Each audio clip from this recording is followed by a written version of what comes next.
Side और आज हम आपके साथ एक बहुत करंट अफेयर्स का टॉपिक है ये वक्फ अमेंडमेंट बिल 2024। इसको आज हम थोड़ा सा डिस्कस करेंगे क्योंकि ये कॉम्पिटिटिव एग्ज़ाम के हिसाब से बहुत ज़्यादा इम्पॉर्टेंट है और एक तरीके से देखा जाए तो एक पॉलिटिकल टॉपिक भी है। और तीसरी बात इम्पॉर्टेंट है, अगर ये कॉम्पिटिटिव एग्ज़ाम की अगर आप तैयारी नहीं भी कर रहे हैं तो भी ये चीज़ें बहुत बेसिक हैं जो आपको पता होनी चाहिए। ठीक है, तो सबसे पहली बात तो ये कि ये एकाएक ये हंगामा क्यों है बर्पा, है ना, क्या हो गया एकदम से, क्यों एकदम से। वक्त कोई ऐसा तो था नहीं कि आज की भी चीज़ है, बहुत पुरानी चीज़ है, एकदम से ऐसा क्या हो गया है कि चारों तरफ एक शोर है, हर तरफ why it is a news, क्या वजह है, क्यों इतना शोर है, किस लिए हंगामा मचा हुआ है। और हर तरफ चाहे आप किसी भी पेपर को उठा के लिखिए, कुछ ना कुछ इसमें आ ही रहा है। Now before understanding what is a new bill, it is always better to understand the basic of this। है क्या ये बेसिकली, वक्फ है क्या, या पहले इससे पहले भी हम जानेंगे कि न्यूज़ में क्यों है, न्यूज़ में क्या हुआ। तो देखो, हुआ ये कि अगस्त में एक बिल प्रपोज़ किया गया। उसमें एक बिल प्रपोज में उन्होंने जो वक्फ एक्ट 1995 का है उसमें कुछ अमेंडमेंट वो प्रपोज़ कर रहे हैं, कुछ चीज़ें उसमें चेंज करना चाह रहे हैं, जिसकी वजह से ऑपोजिशन पार्टी ने कहा है कि ये गलत है क्योंकि ये मुस्लिम को बेसिकली उनसे ज़मीन जायदाद के छीनने की कोशिश है। और साथ ही साथ में उन्होंने कहा जो आर्टिकल 26 है जो हमें इस बात की आज़ादी देता है कि हम अपने रिलीजियस अफेयर को खुद मैनेज कर सकते हैं, ये प्रपोजल्स जो दिए हैं सरकार ने वो इसके अगेंस्ट हैं। बट हमारी जो सरकार है वो ये कह रही है कि ऐसा कुछ भी नहीं है। In fact Muslim themselves wanted to regulate this thing. वो खुद चाह रहे थे कि प्रॉपर जस्टिस हो सके, क्योंकि उनके हिसाब से ये कहना है कि इसमें बहुत सारी चीज़ें सही से नहीं हो रही हैं और इस वजह से हमने इस इशू को टेकअप किया है, इस वजह से हमने इस इशू को लिया है। सो दिस इज़ दी जो अपोजिशन की बात है और जो इनकी बात है, लेकिन हम अपनी राय खुद कायम करेंगे सारी बातों को जानते हुए। और यहाँ पे हम कोई ओपिनियन बेस्ड नहीं कर रहे डिस्कशन, हमारा सिर्फ मकसद है कि आपको हम ये बता सकें कि एग्जैक्टली है क्या। अब ये वक्फ है क्या, वक्फ क्या है। वक्फ बेसिकली एक अरेबिक वर्ड है जिसका मतलब होता है डिटेंशन ऑफ प्रॉपर्टी, और अगर हम हिंदी में बात करें जिसका मतलब होता है किसी चीज़ को रोकना। तो जब हम किसी भी प्रॉपर्टी को, चाहे वो मूवेबल हो चाहे ये इमूवेबल हो, ज़मीन जायदाद कार बंगला कुछ भी है, अगर हम किसी को अल्लाह के नाम पे किसी अच्छे मकसद के लिए जब हम डेडिकेट कर देते हैं तो उसको हम बोलते हैं कि ये वक्फ है। ठीक है, अभी क्या है ना कि वो एक, चाहे तो वो किसी पब्लिक चैरिटेबल पर्पस को भी दे सकते हो, किसी इंडिविजुअल को भी दे सकते हो, दोनों गुंजाइश वहाँ पे बनती है। और जो भी प्रोसीड आता है, जो कुछ भी थोड़ा बहुत पैसा इससे मिलता है, बहुत नॉमिनल अमाउंट जो कुछ भी आता है, उसको बेसिकली एजुकेशन इंस्टीट्यूशन को सेटअप करने के लिए, मॉस्क हैं, हॉस्पिटल्स हैं, शेल्टर होम्स हैं सॉरी, यहाँ तक कि कब्रिस्तान वगैरह किसी भी चीज़ के लिए ये इस पर स्पेंड किया जाता है।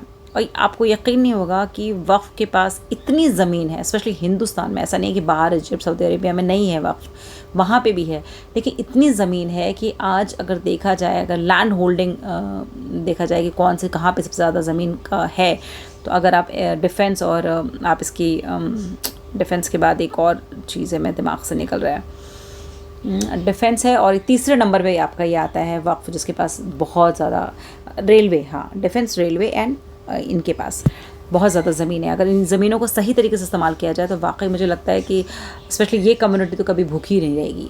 इतना है यहाँ पे, अगर सही उसका जुडिशियस तरीके से अगर उसका यूज़ किया जाए तो ये है। एक और चीज़ यहाँ बहुत ज़रूरी है बताना कि अगर आपने कोई चीज़ वक्फ कर दी तो फिर वो नॉन ट्रांसफरेबल है, वो वापस आपको नहीं मिल सकती ना। वक्फ बोर्ड क्या है, ऑब्वियसली अगर कोई प्रॉपर्टी है तो कोई कंट्रोल करने वाला, कोई उसको सुपरवाइज़ करने वाला, कोई उसको देखने वाला तो होना चाहिए। तो वक्फ बोर्ड एक ऐसी ही एंटिटी है, ऐसी ही ऑर्गेनाइजेशन है, ऐसी ही बॉडी है जो कि जिसमें नॉमिनेटेड मेंबर्स होते हैं, वो सारी वक्फ प्रॉपर्टीज़ को देखते हैं। हर स्टेट में अपना वक्फ बोर्ड होता है।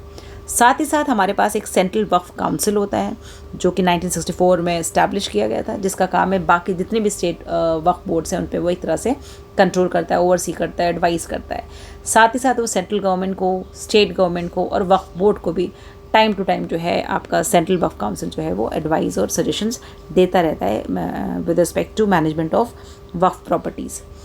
अब इससे पहले कि हम ये जानें कि वक्फ नया बिल से जो ये शोरगुल मचा हुआ है, इसकी वजह क्या है, तो ये जानना ज़रूरी है कि वक्फ एक्ट 1995 क्या है। ऐसा नहीं था कि इससे पहले कोई वक्फ अमेंडमेंट आया नहीं था, 1954 में भी आया, फिर उसको ये 1995 वाला था, उसके बाद भी एक रिवाइज़ हुआ 2013 में और अभी आया है 2024 में। बिफोर गेटिंग इनटू दैट हम पढ़ते हैं कि वक्फ एक्ट 1995 क्या था। वक्फ एक्ट 1995 में बहुत ज़्यादा पावर जो है वक्फ बोर्ड को दे दिया गया था। वो ही समझ लो फाइनल अथॉरिटी थी और वही डिसाइड करती थी कौन सी प्रॉपर्टी वक्फ की है, कौन सी प्रॉपर्टी वक्फ की नहीं है। वक्फ बोर्ड में जो मेंबर्स होते थे नॉमिनेटेड मेंबर्स होते थे, बट ऐसा कोई कंडीशन नहीं थी कि आपको इनको ही लेना है या इनको लेना है। ऐसा कोई बहुत ज़्यादा इस तरह का बंदिश या बाध्यता नहीं थी। दूसरा ये था कि कोई भी दे सकता था वक्फ में, हम भी दे सकते थे वक्फ में, दे सकते थे ज़मीन है आप दे सकते, ज़मीन जायदाद जो भी आपके मन है वो आप वक्फ कर सकते थे आराम से। ऐसा कुछ नहीं था कि उसके लिए कोई कंडीशन हो कि ये कर सकते हैं ये नहीं कर सकते। उसके अलावा ये भी था कि उसमें कोई भी डिस्प्यूट अगर है किसी वक्फ प्रॉपर्टी को लेके आपके वक्फ बोर्ड के साथ लेके ये हम वक्फ की है या नहीं है, अगर ऐसे कोई डिस्प्यूट होती भी थी तो वक्फ ट्रिब्यूनल हुआ करता था, वहाँ जाते थे और उनका फैसला जो भी होता था वो सब पे मतलब that was a final decision and that everyone has to accept. ऐसा होता था, वो फाइनल अथॉरिटीज़ थी। उसके अलावा सर्वे कमिश्नर्स अपॉइंट होते थे जो कि सर्वे करते थे कि कहाँ कहाँ वक्फ प्रॉपर्टीज़ है, कितनी वक्फ प्रॉपर्टीज़ है और क्या क्या कहाँ किस किस एरिया में कितनी है। तो इसलिए सर्वे कमिश्नर्स अपॉइंट होते थे। कुल मिला जुला के इस पूरे उसमें और वक्फ बोर्ड को बहुत पावरफुल बना दिया गया था और उनके हाथ में बहुत सारे पावर्स दे दिए गए थे। अब जो नया प्रपोज बिल आया है जो कि आपका अभी इंट्रोड्यूस हुआ है लोकसभा में 8 अगस्त 2024 को इंट्रोड्यूस हुआ था और जैसे इंट्रोड्यूस हुआ उसके बाद से एक इस तरह का काफ़ी वो चल रहा है, न्यूज़ में है वो। देखो इसमें क्या था, जैसे मैंने पहले बताया आपको 1995 में एक्ट था कि कोई भी दे सकता था वक्फ को, लेकिन अब ऐसा नहीं था। उस शख्स को कम से कम practising Islam at least for the 5 years वो एक प्रैक्टिसिंग इस्लाम हो, मतलब ही that person should at least be practising Islam. वो मुसलमान 5 साल के लिए सारे प्रैक्टिसेस को फॉलो करता हो पिछले 5 साल से, प्लस जिस ज़मीन को वो वक्फ करना चाहता है वो ज़मीन उसके नाम ही होनी चाहिए। पहले ऐसी कोई शर्तें नहीं थी। इस एक्ट में ये बोला गया, बिल में ये बोला गया है कि जो मेंबर्स होंगे उसमें एक फ़िक्स है कि आपको 2 नॉन मुस्लिम मेंबर्स रखने होंगे। स्पेशली वुमेन को भी उन्होंने बोला है कि आपको 2 रखनी होंगी कम से कम इसमें वक्फ बोर्ड में। उसके अलावा जो हैं वो तो हैं, ये 2 चीज़ें हैं कि ये होनी चाहिए उसमें। पहले ऐसी कोई बंदिश नहीं थी, मैंने आपसे बताया। अब क्या है, जो भी बिल कहता है कि सबको रजिस्ट्रेशन कराना पड़ेगा आपको डिस्ट्रिक्ट कलेक्टर ऑफिस में, और ये मैंडेटरी कर दिया गया है। और मतलब एक तरीके से गवर्नमेंट का रेगुलेशन, गवर्नमेंट का कंट्रोल ज़्यादा बढ़ा दिया गया है। और पहले मैंने कहा कि सर्वे आपके कमिश्नर्स हुआ करते थे जो सर्वे करते थे, यहाँ पे अब ये पावर भी डिस्ट्रिक्ट कलेक्टर को ही दे दिया गया है कि वो सर्वे करेंगे सारी वक्फ प्रॉपर्टीज़ का। उसके अलावा जो है डिस्ट्रिक्ट कलेक्टर को ही हमने ये पावर दिया है कि वही डिसाइड करेगा किसी भी केस में कि ये वक्फ प्रॉपर्टी है या सरकारी प्रॉपर्टी है।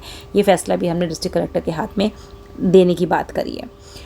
अगर मान लो कोई डिस्प्यूट होता था पहले वक्फ बोर्ड से तो हमारे पास वक्फ ट्रिब्यूनल हुआ करता था, हम वहाँ चले जाते थे, लेकिन अब ऐसा कहा गया है कि आप वहीं के रिस्पेक्टिव हाई कोर्ट में जा सकते हैं।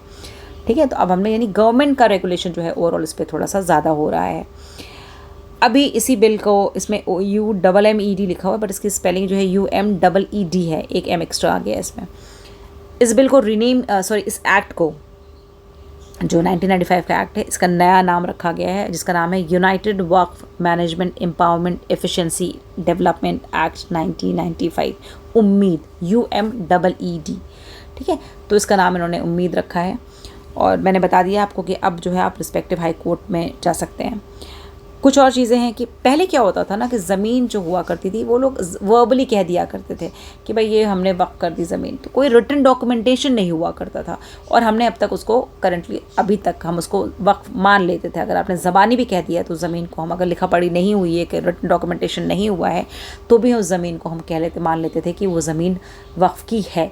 बट अब ये कहा गया है कि जब तक कि वक्फनामा नहीं होगा, वक्फनामा इज़ अ रिटन डॉक्यूमेंट, अगर किसी भी ज़मीन पे वक्फनामा नहीं होगी तो उस प्रॉपर्टी को हम डिस्प्यूटेड प्रॉपर्टी मान लेंगे और उस प्रॉपर्टी के साथ हमें क्या करना है क्या नहीं करना है, किस कैटेगरी में रखना है, ये पावर भी हमने अपने डिस्ट्रिक्ट कलेक्टर के हाथ में दे दिया है कि वो डिसाइड करेंगे कि हमें क्या करना है।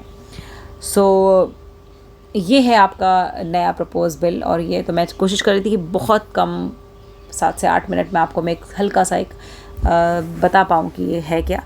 अब फैसला आपके हाथ में है कि आप सोचें कि ये बिल में क्या सही है क्या गलत है, या लॉन्ग टर्म में इसके क्या फ़ायदे होने और क्या नुकसान होने हैं। जो भी आपको लगता है प्लीज़ कमेंट बॉक्स में लिखिएगा। चलते हैं, टेक केयर, बाय।